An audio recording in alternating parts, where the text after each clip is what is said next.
Item ಯಾವುದೇ ಇರಲಿ try ಮಾಡಿ ಆಚಿ ಚಿಕನ್ ಮಸಾಲಾ. ಆಚಿ ಚಿಕನ್ ಮಸಾಲಾ ಆಗಿದ್ದೇನೆ.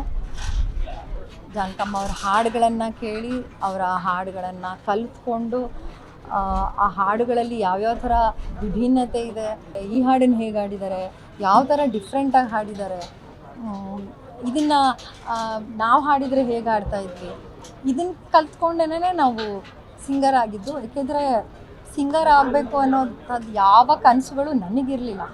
ಆದರೆ ಜಾನಕಮ್ಮ ಅವರ ಹಾಡುಗಳು, SPB ಅವ್ರು ಇರ್ಬೋದು, P. ಸುಶೀಲಾ ಅವ್ರು ಇರ್ಬೋದು, ಇವ್ರ ಹಾಡುಗಳನ್ನ ಕೇಳ್ಕೊಂಡೇ ನಾವು ಬೆಳೆದಿದ್ದು, ಹಾಡನ್ನು ಕಲ್ತಿದ್ದು, ಹಾಡಬೇಕು ಅಥವಾ ಗಾಯಕಿ ಆಗಬೇಕು ಅಂತ ಕನಸು ಕಂಡಿದ್ದು. ಸೊ ಇವತ್ತು ಅವರಿಲ್ಲ, ಬಟ್ ಅವ್ರ ಹಾಡುಗಳ ಮುಖಾಂತರ ಡೆಫಿನೆಟ್ಲಿ ನಮ್ಮ ಜೊತೆ ಇರ್ತಾರೆ. ಏಕೆಂದರೆ ಯಾವುದೇ ಕಾರ್ಯಕ್ರಮ ಆಗಲಿ ಅವರ ಒಂದು ಹಾಡೂ ಇಲ್ಲದೇ ನಾವು ಕಾರ್ಯಕ್ರಮ ಮಾಡೋದೇ ಇಲ್ಲ. ಅವ್ರ ಹಾಡುಗಳನ್ನ ಹಾಡ್ತೀವಿ. ಆ್ಯಂಡ್ ನನಗನ್ಸೋದು ಬದುಕು ನಾವು ಸಾಧನೆ ಅಥವಾ ನಾವು ಏನು ಮಾಡಿದ್ದೀವಿ ಅನ್ನೋದಕ್ಕಿಂತ ಕೊನೆಗೆ ನಮ್ಮ ಸಾಧನೆ ಏನು ಅನ್ನೋದು ಗೊತ್ತಾಗೋದು.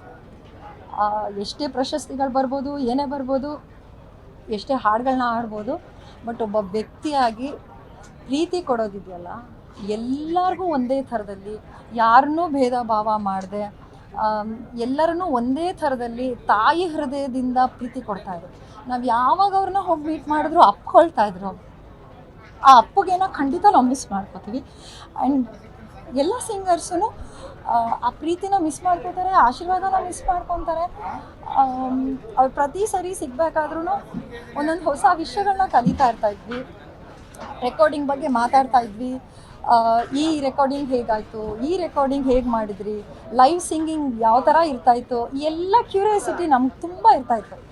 ನಮ್ಮೆಲ್ಲ ಕ್ವಶನ್ಗಳಿಗೆ ಯಾವತ್ತೂ ಬೇಜಾರು ಮಾಡ್ಕೊಳ್ಳದೆ ಮುಗ್ಧವಾಗಿ ಒಂದು ಮಗು ಥರ ಅವ್ರು ನಮ್ಮನ್ನ ಟ್ರೀಟ್ ಮಾಡ್ತಾಯಿದ್ರು. ಮಗು ಥರನೇ ಅವರಿದ್ದರು. ಆ ಮುಗ್ಧತೆನ ಯಾವತ್ತೂ ಕಳ್ಕೊಳ್ಳಿಲ್ಲ ಅವರು. ಅಮ್ಮನ ನಾವು ಯಾರೂ ಮರೆಯೋಕ್ಕಾಗಲ್ಲ. ಅವ್ರ ಹಾಡುಗಳ ಮುಖಾಂತರ ಯಾವಾಗಲೂ ಇರ್ತಾರೆ. ನಮ್ಮ ಕಾರ್ಯಕ್ರಮದಲ್ಲಂತೂ ಗಾಯಕಿಯರು ಅಥವಾ ಗಾಯಕರು ಡೆಫಿನೆಟ್ಲಿ ಅವ್ರನ್ನ ಮರೆಯೋಕ್ಕಾಗಲ್ಲ. ಅವರ ಹಾಡುಗಳನ್ನು ಹಾಡ್ತಾನೇ ಇರ್ತೀವಿ. ಹಾಡುಗಳ ಮುಖಾಂತರ ಜೀವಂತವಾಗಿರ್ತಾರೆ, ನಮ್ಮ ಜೊತೆಯಲ್ಲಿ ಇರ್ತಾರೆ. ಆ್ಯಂಡ್ ಲಾಸ್ಟ್ ಅವ್ರನ್ನ ಮೀಟ್ ಮಾಡಿದಾಗಲೂ ಸಹ ಅವರು ನನಗೆ ಅದನ್ನೇ ಹೇಳಿದ್ದು, ನೋಡಮ್ಮ ನಾವು ಏನು ಸಾಧನೆ ಮಾಡಿದ್ದೀವಿ, ಎಷ್ಟು ಹಾಡಿದ್ದೀವಿ ಅನ್ನೋದು ಮುಖ್ಯ ಆಗಲ್ಲ, ನಾವು ಹೆಂಗೆ ಬದುಕಿದ್ದೀವಿ, ನಾವು ಎಷ್ಟು ಜನರು ಪ್ರೀತಿ ಗಳಿಸಿದ್ದೀವಿ ಅನ್ನೋದು ಭಾಳ ಮುಖ್ಯ. ನನ್ನ ಕನ್ನಡದವರು, ಕನ್ನಡಿಗರು ಭಾಳ ಪ್ರೀತಿ ಕೊಟ್ಟಿದ್ದಾರೆ. ನನಗೆ ಮೈಸೂರಲ್ಲಿ ಇರೋಕ್ಕೆ ಇಷ್ಟ, ಬಿಟ್ಟರೆ ಬೆಂಗಳೂರಿಗೆ ಬರ್ತೀನಿ. ಬೆಂಗಳೂರಲ್ಲಿ ತಿಂಗಳುಗಟ್ಟಲೆ ಇರ್ತಾಯಿದ್ರು. ಅವ್ರು ಇದ್ದಾಗೆಲ್ಲ ಹೇಮಪ್ರಸಾದ್ ಅವ್ರ ಮನೆಗೆ ಬಂದಾಗೆಲ್ಲ ಹೇಮಕ್ಕ ಅತ್ರಿ ಅವರ ಸಿಸ್ಟರು ಅವ್ರು ನನಗೆ ಕಾಲ್ ಮಾಡೋರು, ಅಮ್ಮ ಬಂದಿದ್ದಾರೆ ಬರ್ತೀಯಾ ಅಂತ. ಅವ್ರು ಅಷ್ಟು ಹೋಗಿ ಮಾತಾಡ್ತಾಯಿದ್ವಿ, ಅವ್ರ ಜೊತೆಯಲ್ಲಿ ತಿಂಡಿ. ಆ ಮುಗ್ಧತೆನ ಅವ್ರು ಕಳ್ಕೊಳ್ಳೇ ಇಲ್ಲ. ಇವತ್ತು ನಮ್ಮೆಲ್ಲರನ್ನ ಬಿಟ್ಟು ಹೋಗಿದ್ದಾರೆ, but definitely she will be in our arts ಅಷ್ಟೇ. ನಮ್ಮ ಮನಸ್ಸನ್ನು, ನಮ್ಮ ಹೃದಯವನ್ನು, ಕನ್ನಡ ಮನಸ್ಸನ್ನ ಗೆಲ್ಲುವಂಥದ್ದು ಇರ್ಬೋದು. ಕೊನೆಯಲ್ಲಿ ಇಲ್ಲೇ ಮೈಸೂರಿನಲ್ಲಿ ಇದ್ದಾರಲ್ವಾ, ನಮ್ಮೆಲ್ಲರನ್ನ ಆಶೀರ್ವಾದ ಮಾಡೋ ಅದಕ್ಕಿಂತ ಇನ್ನೇನು. ಖಂಡಿತ ನಾವೆಲ್ಲರೂ ಪುಣ್ಯವಂತರು.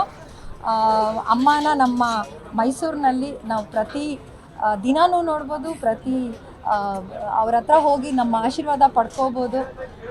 ಯಾವಾಗಲೂ ಜೀವಂತವಾಗಿರ್ತಾರೆ.